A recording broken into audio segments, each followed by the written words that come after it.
toast we all can boast and sing a toast to one who's made a name for being game. He was born with wings as great as any bird that flies. A lucky star guide him afar. Lucky Lindy up in the sky, fair or windy, he's flying high.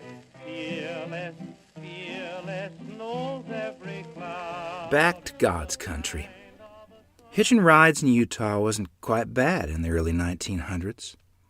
Even shaggy-looking villainous types would yank me up on the rump of his horse until dropping me off at odd turnoffs. Finally, a kind-bred truck gentleman drew his truck to the side of the road and stopped. "Oh, where are you heading, Sonny?" he asked. "Escalante," I stammered. You got family there?" he queried. "Sure do. My grandfather and grandmother Barney," I said. "Scott and Scytha." "Where are you coming from?" he asked. "You're an awful long way from nowhere." "Richfield," I responded. He replied as he rubbed his disheveled beard. "I bet you's one of them boys trying to bootleg some liquor to Marysville." "Maybe," I admitted, knowing I was out of reach of the law. "Yep. I heard tell your friend Matson boy got caught. He'll go to reform school." "He did?" I said, as my heart began to thump wildly in my chest, knowing full well I could be in Ray's shoes. "Well, you're better off with your folks in Escalante. Mind you, son, the minute you get there, you write your ma. I hear she's worried out of her mind over what's happened to you," he lectured me. On the extensive ride over the dusty roads, I had a long, thoughtful time to look back on the last few months of my life. A whirlwind of memories flickered through my mind, sometimes grateful, at times sad, and at times hopping mad when I thought of my father.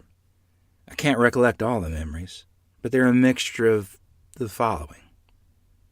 Grandma Nielsen hollering at Ma and us most of the time. I realized Grandma was worn out as Ma, with a lifetime of tough toil she'd had throughout her life. "You're raising a bunch of wild ones," Grandma would complain to Ma after Ma arrived home from a long, scorching day, sweating over a hot stove in the cafe. "I'm just trying to keep food on the table," Ma'd defend herself, her face showing pure exhaustion. She placed the much-looked-forward-to lard bucket of warm victuals on our table. This was food the customers at Home Cafe had left on their plates that we'd all dig into ravenously. "Well," I thought as I rode along, "there's one less mouth for Ma to feed now. I probably ate the most anyways." Ringing in my ears, I could hear Uncle Elmer and Uncle Loren laying down the law. "Orn'll surely end up in the reformatory where he deserves to be, running around like a hoodlum." Ma'd defend me to them. "You might have ended up a ruffian, too, if you'd been half beat to death when you were growing up. Besides, he keeps us in coal and wood and does odd jobs to help with our money needs." "That's true," Grandpa'd say. "He tries to be a man," which always made me feel better. We had a close bond all of our lives until his passing after I got home from World War II. One day, when Freeland and I were uptown, Freeland spied our father on the other side of the street. "Father! Father!" he yelled in excitement, running in his dusty bare feet and tattered overalls towards him.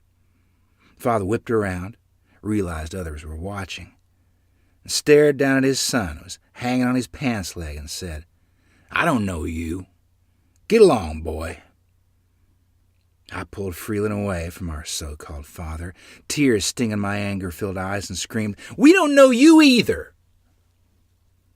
By the time we arrived in the Escalante Valley, my insides were gnashing at my guts from hunger. I'd undone a loaf of bread, taken tiny bits to alleviate my boyish desire for food. But by the time the bread man opened the boxes of bread up, I had truly made a dent in one of those loaves. The store owner frowned. "So what's been eating this loaf of bread?" he asked, eyeing me up and down. "Oh," the sympathetic gentleman who had been such a tender mercy to me replied, Must be one of those disgusting mice I see every once in a while. I won't charge you for that one."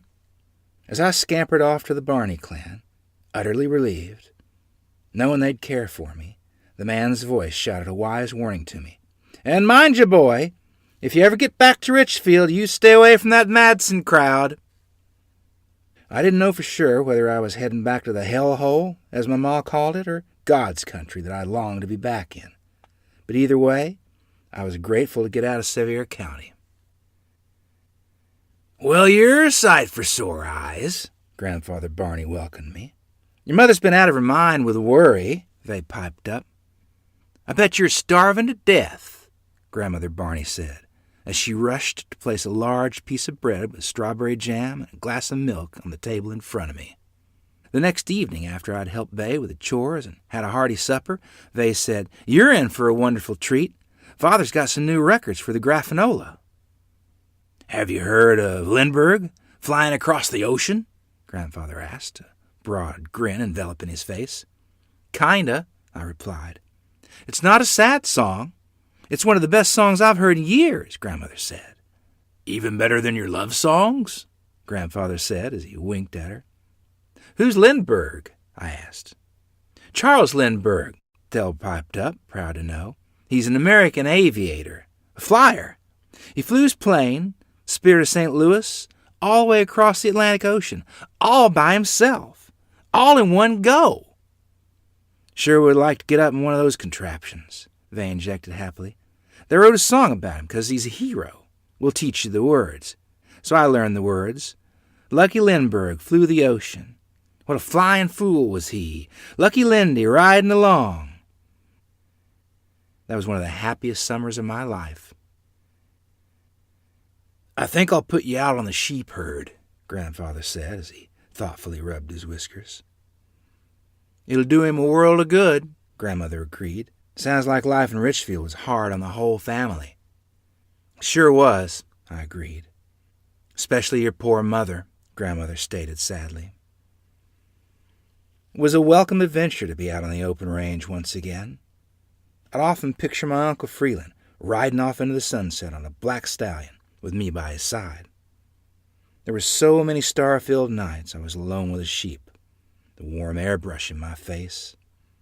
Once in a while the yapping of a lone coyote on a distant ledge reminded me Escalante was still a wild and treacherous place. I sang a lot when I was out there alone with the sheep, especially sad songs. I must have been drawn to him, as life had dumped so much sorrow on our family. Yet my favorite was Home, Home on the Range, which I belted out to the grazing sheep constantly. "Well now, Orrin," Grandfather said one afternoon as the bright sun was sitting into the gorgeous sunset of colors, "your grandmother and I have talked it over. We think it's time you get back to Richfield to help your mother before the snow flies, and you won't be able to get home." "Aw, shucks, Grandfather," I protested. "Can't I just stay here and live with you? I promise I'll do anything you want me to." I was choking back a sob forming in my throat. "Nope, our minds are made up," he replied. The gruffness in his voice denied how badly he felt about having to send me back to Richfield. "They're giving you a big send-off," Vay whispered to me when I returned to the ranch. "Even Nan's going to surprise you with something special." "What is it?" I probed. "Would you want it?" "I haven't decided yet," Vay teased, "but you're going to be surprised." That night, as the townspeople gathered for an Escalante barbecue, Aunt Nan asked me, "Would you like to have a new hairdo?" She ran her hand through my dark brown dusty hair. "I sure could use something," I agreed. "This summer heat's been hard on it. Plus one night I woke up and there was a giant big rat gnawing in my hair. About scared the living daylights out of me." "Yuck," Vay said as he cringed at the frightening thought. "You're spoiling him rotten," Vay complained to Nan the next morning. "You never offered me a perm and curled my hair before." "Do you want one?" Nan replied, giggling. "You'd be awful cute." "Nah, I don't want to be a cutesy-looking girl," Vay retorted, stomping hard on the floor. Appalled at the thought, I asked, "Am I cutesy?" "No. was Nan's happy reply, and she gave me a mirror to admire my reflection. Goodness, you're a handsome young man. No one in Richfield will know who you are, Grandmother stated happily. The next day, Grandfather and Grandmother took me to the general store. Let's fix this boy up with a new set of duds, Grandfather said. Gratefully, I shed my old work clothes for whatever my grandfather suggested. Let's start with a new pair of leather boots, he said. Make him a size bigger. He's a growing boy. Better put a couple of pair of wool socks in there, too, Grandmother suggested. Can I have a pair, too? They begged. They're mighty smart-looking shoes. They are, I replied excitedly. Let's outfit him from the skin out, they said, sniggering. That blue shirt would look mighty nifty on me, they said as he felt the partly wrinkled long sleeve. You're completely decked out in those fancy bib overalls, Grandmother said. I really like all the places to hide treasures in, I replied, sticking my fingers in the various pockets. They outfitted me from head to toe that day, and I walked out of the store feeling like a king. That $150 I spent on you pretty well broke me, Orion, Grandfather said, laughing heartily. I guess there'll be no money for supper's fixin's, Grandmother chimed in, smiling. Let's get a picture of him, new hat and all, they exclaimed. Buy your new black two-tone car, Grandfather, I begged. And so it was I returned to Richfield, a very pleased young man. Rides all alone.